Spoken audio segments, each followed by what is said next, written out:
एक गांव में अर्जुन नाम का एक लड़का रहता था। अर्जुन पढ़ाई में बहुत तेज था और उसकी बुद्धिमत्ता की हर कोई सराहना करता था, लेकिन उसकी एक बहुत बड़ी कमजोरी थी। वह अपने समय का सही उपयोग नहीं करता था। उसका दिन दोस्तों के साथ खेलने, मोबाइल पर गेम खेलने और बेकार की बातों में बीत जाता था। उसके माता पिता ने कई बार उसे समय के महत्व को समझाने की कोशिश की, लेकिन अर्जुन को यह समझ नहीं आया कि समय कितना कीमती है। वह हमेशा सोचता, मेरे पास बहुत समय है, मैं सब कुछ बाद में कर लूंगा, अभी तो बस मजे करने दो। एक दिन स्कूल में वार्षिक परीक्षा के नतीजे घोषित किए गए। इस बार अर्जुन के अंक औसत से भी कम आए, जो किसी ने उम्मीद नहीं की थी। जो शिक्षक उसकी प्रशंसा किया करते थे, वे अब निराश थे। यहाँ तक कि उसके दोस्त भी उससे दूर होने लगे। जब अर्जुन घर पहुंचा तो उसने देखा कि उसके माता पिता उसकी रिपोर्ट कार्ड को निराशा भरी नजरों से देख रहे हैं। अर्जुन को खुद पर गुस्सा आया, लेकिन उसे समझ नहीं आ रहा था कि अपनी आदतें कैसे बदले। उस रात अर्जुन अपने दादाजी के पास गया, जो गांव के सबसे बुद्धिमान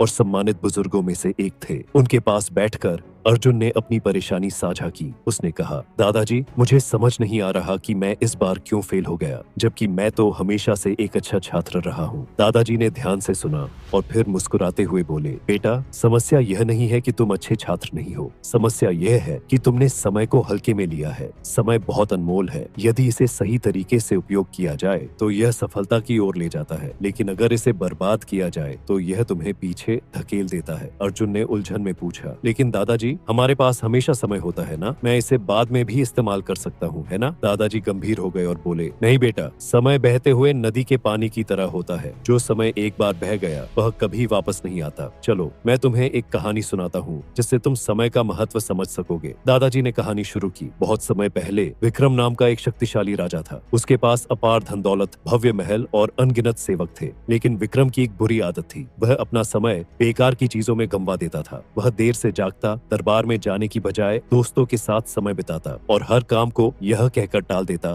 कि मैं इसे कल कर लूंगा। एक दिन एक साधु राजा के दरबार में आया। साधु ने कहा, महाराज, आपके पास सब कुछ है, लेकिन आप अपनी सबसे मूल्यवान चीज समय को बर्बाद कर रहे हैं। यदि आपने इसे बुद्धिमानी से उपयोग नहीं किया तो एक दिन आपको इसका बहुत पछतावा होगा। राजा ने हंसकर साधु की चेतावनी को टाल दिया और कहा, मेरे पास बहुत समय है, मैं जब चाहूँ तब कुछ भी कर सकता हूँ। साधु ने चेतावनी दी, समय को हल्के में मत लीजिए, यह सबसे महान राजा को भी बर्बाद कर सकता है। लेकिन राजा ने ध्यान नहीं दिया। साल बीतते गए और राजा बूढ़ा हो गया। उसकी सेहत बिगड़ने लगी, उसका साम्राज्य कमजोर होने लगा और उसके सैनिक युद्ध हारने लगे। उसकी प्रजा का उस पर विश्वास उठ गया। तब राजा को एहसास हुआ कि उसने अपना समय बेकार की चीजों में गंवा दिया। वह साधु को ढूंढने निकला ताकि उससे मार्गदर्शन ले सके, लेकिन साधु कहीं नहीं मिला। राजा को अपनी गलतियों पर गहरा पछतावा हुआ, लेकिन अब बहुत देर हो चुकी थी। उसकी सारी संपत्ति और शक्ति उसे बचा नहीं सकी। अंततः राजा को यह समझ में आ गया कि असली खजाना धन नहीं बल्कि समय होता है। ये कहानी सुनकर अर्जुन गहरी सोच में पड़ गया। पहली बार उसे एहसास हुआ कि उसने भी कितना कीमती समय व्यर्थ गंवा दिया है। उसने अपने दादाजी से पूछा,